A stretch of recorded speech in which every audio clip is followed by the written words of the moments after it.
First contact's price. The quantum arrays at Proxima Defense Station Beta hadn't detected a thing. That's what haunted General Maya Santos most as she watched the holographic display showing the smoldering ruins of New Melbourne. The Vardaxians had somehow crossed 40 light-years without triggering a single sensor. 3 million colonists had gone to sleep believing humanity's most advanced early warning system would protect them. They never had a chance to wake up. "Replay the attack sequence," Santos ordered, her weathered hands gripping the command console. The station's AI complied, projecting the devastation in cruel clarity. The Vardaxian ships had emerged from what appeared to be normal space. No wormhole signatures, no fold wake, nothing that matched known FTL physics. One moment empty space, the next, a fleet of crystalline vessels that resembled abstract sculptures more than warships. They hadn't even bothered with demands or ultimatums. Their weapons had simply opened fire, strange ribbons of purple energy that ignored the colony's shields as if they weren't there.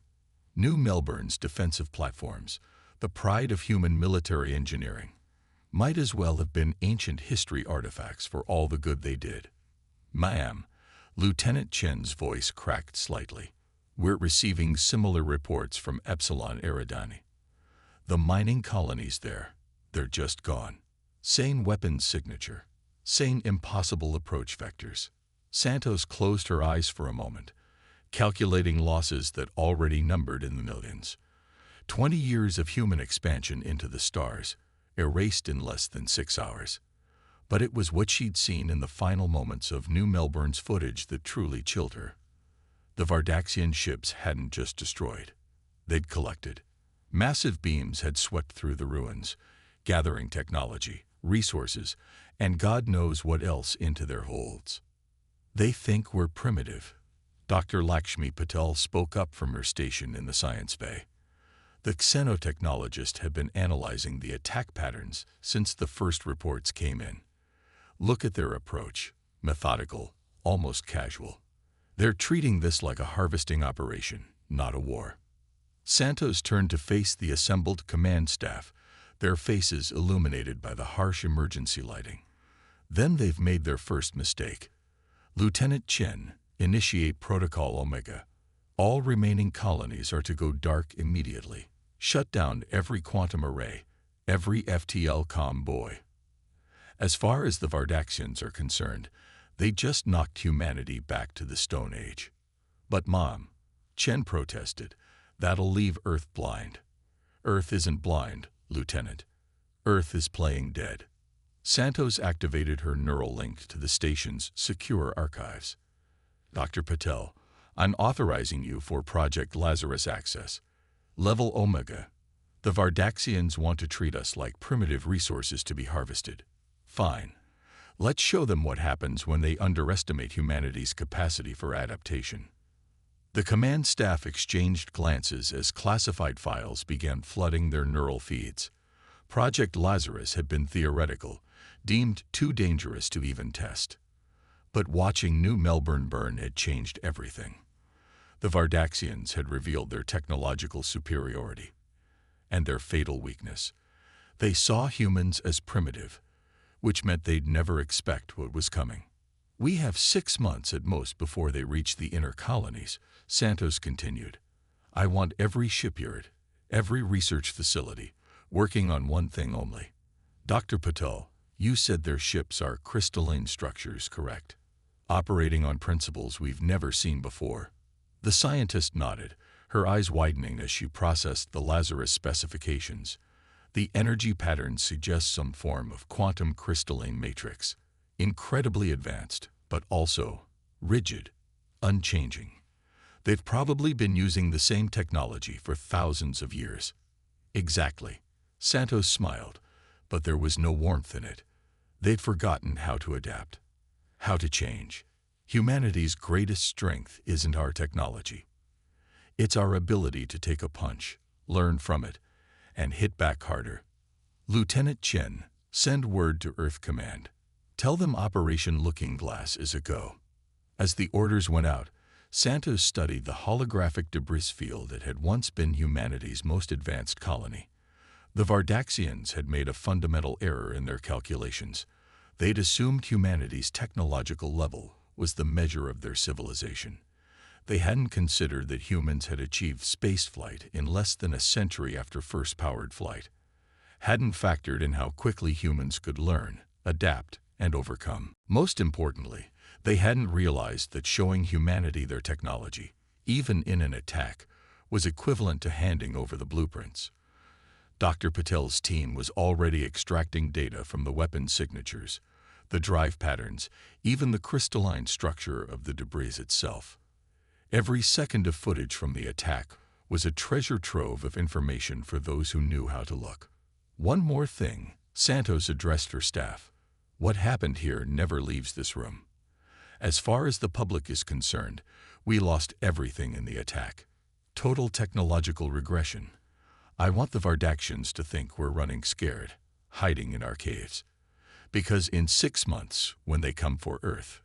She let the sentence hang in the air, but everyone understood. The Vardaxians had just started a fight with a species that had gone from horse-drawn carriages to moon landings in 66 years. They'd shown their hand to a civilization that treated impossible technological gaps as temporary inconveniences. Most dangerously, they'd given humanity something it had never had before, a common enemy and a reason to unite every scientific mind on the planet toward a single goal. The quantum arrays might not have detected the Vardaxians coming, but they had recorded everything about how they arrived. And in the depths of Project Lazarus's secured labs, humanity was about to prove once again that necessity wasn't just the mother of invention. It was the forge that turned defeat into the weapons of victory. The war hadn't ended with New Melbourne's destruction. It had only begun. Project Phoenix. Deep beneath the Atacama Desert, Dr. Lakshmi Patel stood before a sight that would have been impossible 3 months ago. The captured Vardaxian crystal shard, no larger than her palm, hung suspended in a quantum containment field, its structure perfectly replicated in the human-made matrix beside it. The original fragment had cost thousands of lives to obtain, recovered from the ruins of New Melbourne. Its twin had taken billions in resources and countless sleepless nights to create. But it worked. "Run the resonance test again," she ordered, watching as her team initiated the sequence. The artificial crystal began to hum at exactly the same frequency as its alien counterpart, its internal structure a perfect mirror. The Vardaxians had spent millennia perfecting their quantum crystalline technology. Humanity had reverse-engineered it in 97 days. Her neural link chimed with an incoming priority message. General Santos' avatar appeared in her field of view, looking even more exhausted than Patel felt. "Tell me you have good news, Doctor. The Vardaxians just hit the Titan colonies. We're running out of places to evacuate to." "Better than good news," Patel replied, transmitting the test data. "We've cracked it. The crystalline matrices aren't just their technology. They're their weakness. Every system, from their weapons to their FTL drives, relies on perfectly maintained quantum resonance patterns. Patterns we can now replicate and disrupt." Santos' avatar studied the data, her expression shifting from exhaustion to cautious hope. "How soon can we weaponize this?" "That's the beautiful part." Patel allowed herself a small smile. "We already have. Project Phoenix isn't just about copying their technology. It's about transcending it. Lieutenant Chen's tactical analysis was right. The Vardaxians haven't fundamentally improved their systems in thousands of years. They found a peak and stayed there. We're about to show them what they missed." The general's avatar walked through the holographic display of the test chamber, studying the twin crystals. "The Defense Council meets in 6 hours. Be ready to present. And Doctor, what about the other project?" Patel's expression turned serious. "The looking glass prototypes are ready. What we're attempting. It's never been done before. Quantum state manipulation on a planetary scale. If our calculations are off by even a fraction. We're past the point of safe options," Santos interrupted. "How many colonies have we lost now? How many millions dead? The Vardaxians gave us no choice. We either evolve or we die." The scientist nodded. turning to face the vast chamber beyond the test area. Row after row of quantum forges stretched into the distance, each one manufacturing perfect copies of Vardaxian crystal tech. But these weren't simple duplicates. Each human-made crystal contained subtle modifications, improvements that the aliens' rigid technological doctrine had never considered. "We're ready for Phase 2, Patel confirmed. The shipyards in lunar orbit have been fully converted. Every surviving industrial center on Earth is operating at maximum capacity. As far as the Vardaxians know, we're helpless, reduced to chemical rockets and radio waves. Their long-range scans show exactly what we want them to see." Santo's avatar smiled grimly. "Keep up the deception. Our surveillance drones show they're gathering for a final push toward Earth. One massive fleet to finish what they started. They still think this is a harvesting operation, not a war." "They'll learn," Patel promised, watching as another batch of crystals emerged from the forges. "Humanity's greatest advantage isn't just our ability to adapt their technology. It's our ability to imagine possibilities they never considered. Their crystal tech is perfect, unchanging. Ours is evolving every day." The general's avatar nodded. "How many ships can we field?" 300 by next week. Each one equipped with systems the Vardaxians will recognize as their own technology, right up until the moment our modifications activate. They've never considered that their quantum matrices could be programmed to change states, to evolve in combat. They built perfect, eternal machines. We're building ones that can learn and adapt. "And the looking glass device?" Patel hesitated. "It's ready. But General, the power requirements, the risks." "Doctor," Santo's voice was gentle but firm, "they harvested 3 million people from New Melbourne. The Titan colonies were just evacuated, but the mining platforms there were stripped to their bones. The Vardaxians aren't just invading. They're treating us like resources to be collected and consumed. We can't afford to hold anything back." In the depths of her secured lab, the looking glass prototype pulsed with potential. It represented humanity's greatest scientific achievement, and potentially its most terrible weapon. The ability to manipulate quantum states hadn't just let them copy Vardaxian technology. It had shown them how to fundamentally alter the laws of physics within a localized space. "The fleet will be ready," Patel assured her commander. "And when the Vardaxians come for Earth, expecting to find a crippled, primitive species," she let the thought hang unfinished. "Good hunting, Doctor." Santo's out. As the general's avatar faded, Patel turned back to her work. The quantum forges hummed with activity, birthing humanity's response to an enemy that had gravely underestimated them. In their arrogance, the Vardaxians had assumed that showing humans their advanced technology would demoralize them. Instead, they had given humanity's greatest minds exactly what they needed: a challenge to overcome, a target to surpass, and the motivation of survival to drive them beyond what anyone thought possible. The war was about to enter its second phase, and this time, humanity wouldn't be the ones caught unprepared. The Ghost Fleet. Captain Sarah Chen watched the tactical display as 300 ships of humanity's new fleet hung silent in the shadows of Saturn's rings. To Vardaxian sensors, they were invisible, their quantum crystalline hulls perfectly attuned to mask their presence. The enemy had given humanity the keys to their own destruction, one technological secret at a time. "Status report," she sub-vocalized through her neural link. The bridge crew's responses flowed directly into her consciousness, a symphony of readiness.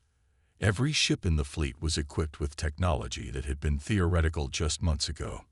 Now they were about to prove it worked in combat. "Vardaxian supply fleet approaching the Jupiter corridor," her XO reported. 12 capital ships, 40 support vessels. They're completely unaware of our presence. Chen allowed herself a small smile. The enemy had grown complacent, believing they had already won. Their supply lines stretched openly across the solar system, feeding their massive invasion fleet gathering near Mars. They still thought Earth was helpless, reduced to pre-space flight technology by their initial attacks. "Signal the fleet," she ordered. Initiate quantum sync. Throughout the Ghost Fleet, human-made crystalline matrices began to pulse in perfect harmony. This was what the Vardaxians had never imagined possible. Their technology improved, evolved, turned against them. Each ship's crystal core contained innovations that would have horrified the rigid alien doctrine. Enemy fleet entering optimal range, Tactical reported. Looking glass generators at full power. Chen took a deep breath. Everything they'd worked for came down to this moment. Execute Operation Phantasm. The space around Saturn's rings shimmered as 300 ships activated their looking glass devices simultaneously. The Vardaxians had mastered quantum crystalline technology, but they'd never dreamed of using it to manipulate the fabric of space-time itself. Their sensors would detect nothing until it was far too late. The Ghost Fleet didn't so much move as slip between the spaces where movement should be possible. Dr. Patel's breakthrough hadn't just copied Vardaxian tech, it had discovered principles the aliens had never explored. Humanity's ships existed in a quantum state between real space and somewhere else, untouchable and invisible until the moment of attack. They materialized in the heart of the Vardaxian supply fleet. All ships, weapons free, Chen commanded. Show them what humanity has learned. The first salvo wasn't energy beams or conventional weapons. Instead, focused quantum resonance waves struck the Vardaxian ships, perfectly matched to their crystalline frequencies, and then shifted 1 degree out of phase. The effect was catastrophic. Alien vessels began to shatter from within as their own technology turned against them. The perfect, unchanging quantum matrices that powered their ships couldn't adapt to the phase shift. While humanity's crystals evolved and flowed with the changes, the Vardaxian systems tried to maintain their rigid patterns until they tore themselves apart. Enemy vessels attempting to return fire, Tactical reported with professional calm. Their weapons are passing through our quantum state shields without effect. Of course they were. The Vardaxians were firing at where they thought the human ships should be, not understanding that humanity had learned to exist between moments, between spaces. The Ghost Fleet's quantum state generators kept them partially phased out of normal space, making conventional attacks useless. Second wave. Commence targeting of their support vessels. Chen ordered. Don't let any of them escape to warn the main fleet. The battle, if it could even be called that, lasted less than 10 minutes. When it was over, the mighty Vardaxian supply fleet was reduced to crystalline debris floating in space. Not a single human ship had been lost. Send word to command, Chen said, watching the wreckage drift. Operation Phantasm successful. The Ghost Fleet is combat-proven. As her crew celebrated their first victory, Chen studied the tactical displays showing the massive Vardaxian invasion fleet still gathering near Mars. They had just lost their supply lines and didn't even know it yet. But this had been more than a military victory. It was proof that humanity's desperate gamble had paid off. Captain, her XO's voice held a note of awe. We're detecting quantum signature changes in some of our ship's crystal matrices. They're evolving. Learning from the combat data. Dr. Patel was right. Our improvements on their technology are continuing to advance on their own. This was humanity's true advantage. While the Vardaxians had spent millennia perfecting a single form of technology, humanity had taken that same technology and taught it to grow, to change, to become something new. Every battle would make their ships stronger, their weapons more effective, their quantum state manipulations more precise. Begin recovery operations, Chen ordered. I want every piece of Vardaxian tech analyzed. Download all combat data for transmission to Project Phoenix, and get me a direct line to General Santos. As her crew moved to comply, Chen allowed herself to really look at the tactical display showing Earth's orbital space. The Vardaxians had gathered their largest fleet there, preparing for what they thought would be a simple harvesting operation of a primitive world. They were about to learn that humanity had spent the last 6 months not just hiding, but evolving. The Ghost Fleet's first victory was just the beginning. The real war, the one the Vardaxians never saw coming, was about to begin. And humanity wasn't fighting just to survive anymore. They were fighting to prove that adaptation, innovation, and the ability to evolve were more powerful than any perfect, unchanging technology. The ghosts were coming, and this time, they were hunting the hunters, breaking the chains. General Maya Santos stood in Earth's last remaining quantum observatory, watching the impossible become reality. On the massive holographic display, hundreds of human ships emerged from quantum space around the Titan colonies, their crystalline hulls gleaming with an inner light that the Vardaxians had never imagined possible. The liberation of humanity's lost territories had begun. Ghost Fleet reports all objectives secured in the Titan sector. Lieutenant Chen's voice came through her neural link. Vardaxian presence has been eliminated. Captain Chen's innovations in quantum phase shifting proved even more effective than our simulations predicted. Santos nodded, her attention fixed on the tactical displays showing simultaneous operations across the solar system. The Vardaxians had spread themselves thin, confident in their technological superiority. Now that same overconfidence was proving to be their undoing. Status of Project Looking Glass, she asked, watching as another wave of human ships translated into normal space near Europa. Dr. Patel's hologram materialized beside her, the scientist's avatar showing signs of exhaustion, but also fierce pride.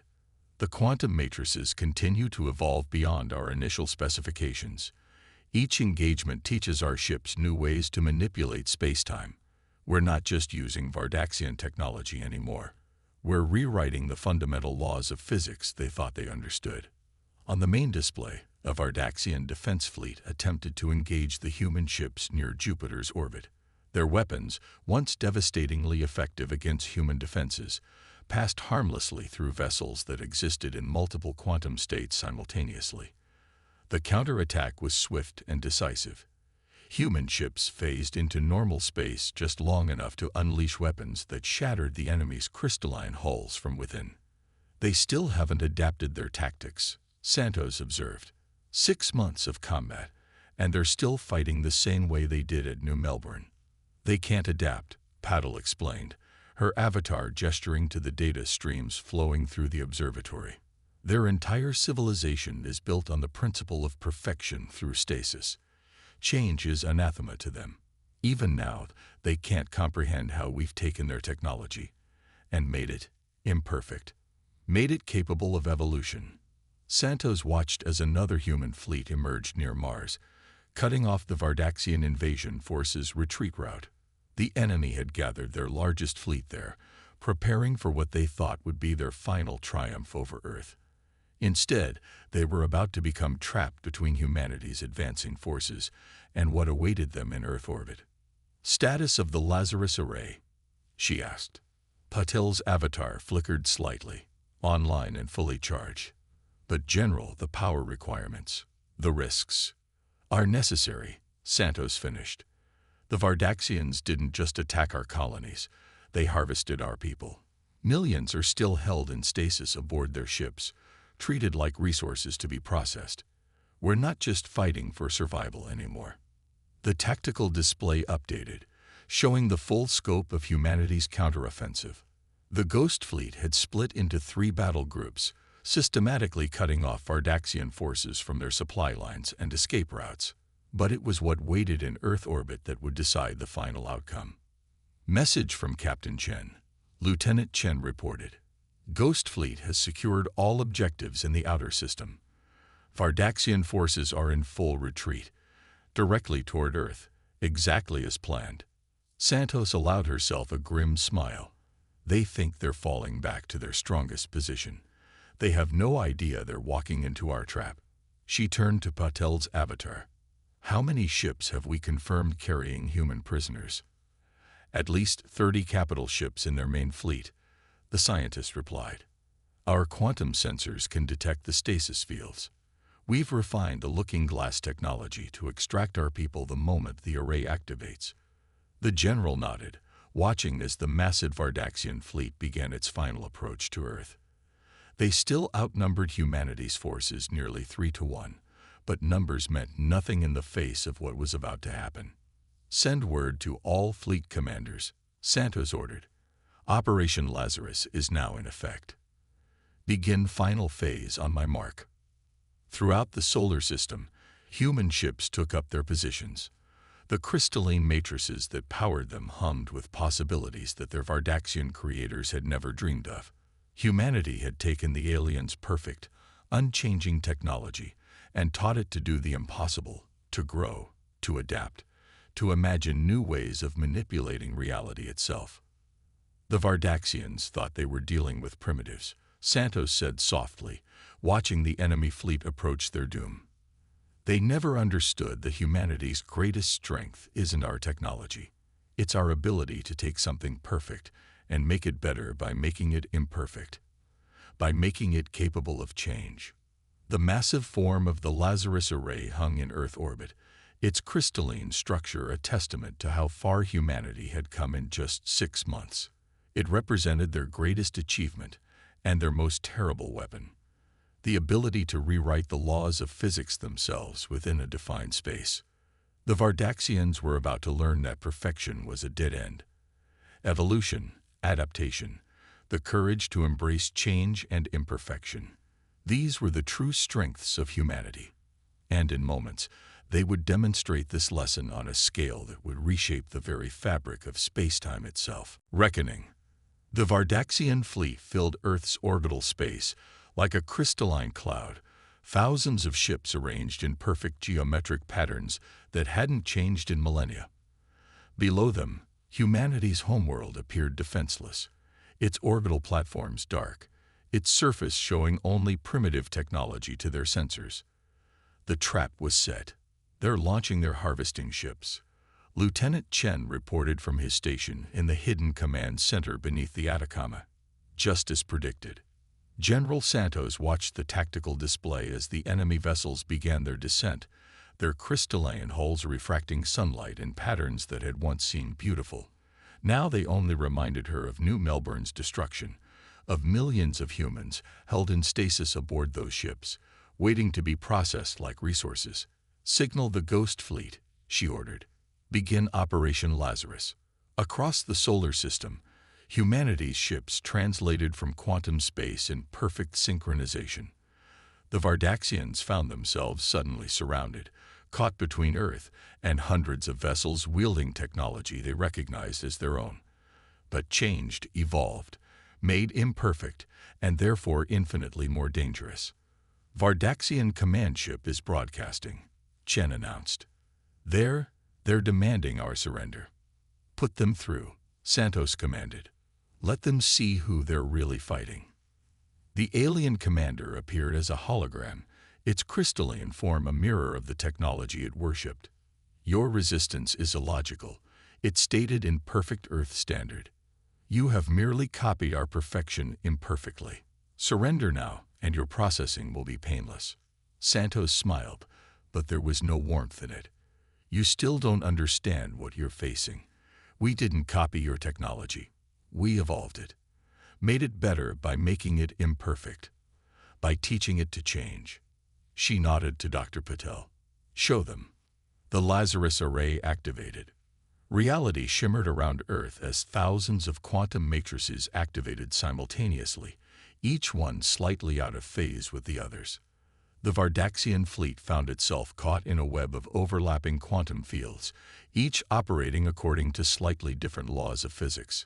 Impossible, the alien commander stated, its crystalline form vibrating with what might have been fear. The quantum matrices must remain in perfect harmony. This violation of natural law is exactly what makes us stronger than you, Santos interrupted.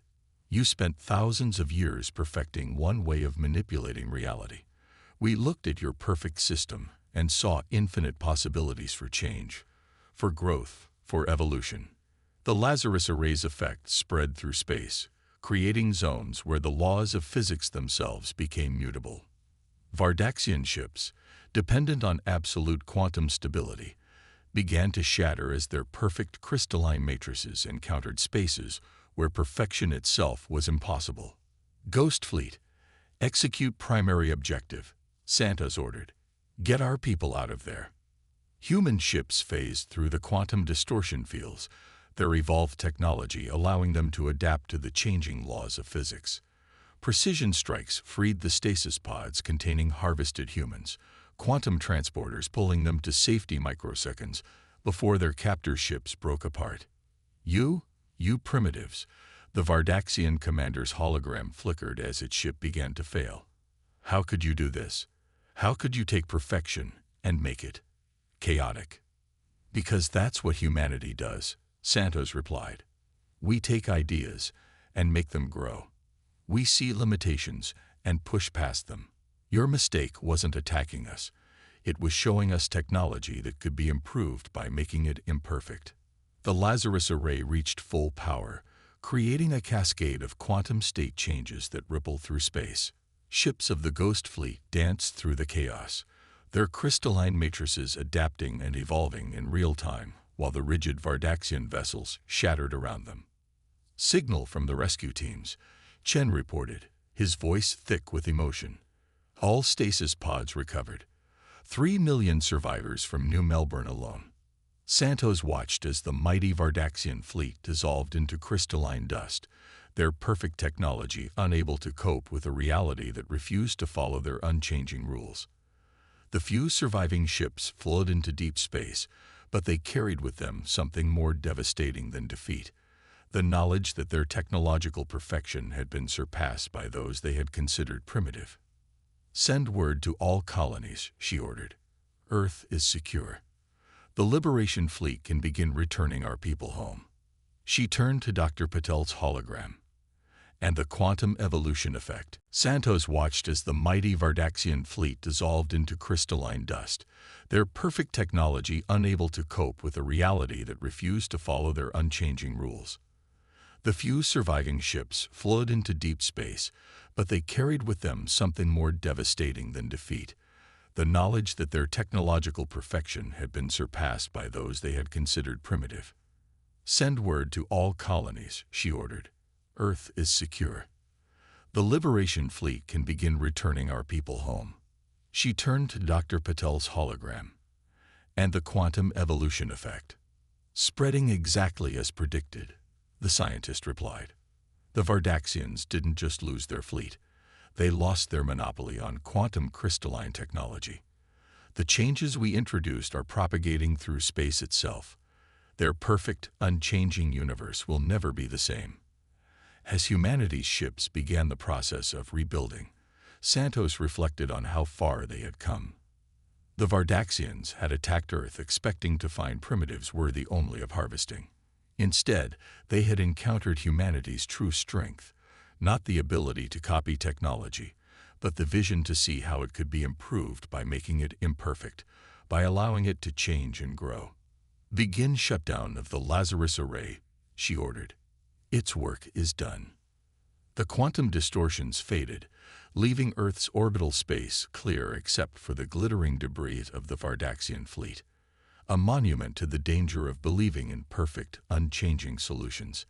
Humanity had not just survived, they had evolved, taking an enemy's greatest strength and transforming it into something new. The war was over, but humanity's evolution, their journey of endless adaptation and change, was just beginning. In the crystalline hearts of their ships, quantum matrices continued to pulse with new possibilities, each one a testament to the power of imperfection over perfection, of evolution over stasis, of humanity's endless capacity to imagine what could be rather than accept what was. The stars beckoned, and this time, humanity reached for them, not with copied technology, but with innovations that their former enemies had never dreamed possible. They had learned the ultimate lesson. True perfection lies not in unchanging stability, but in the endless capacity for growth and change.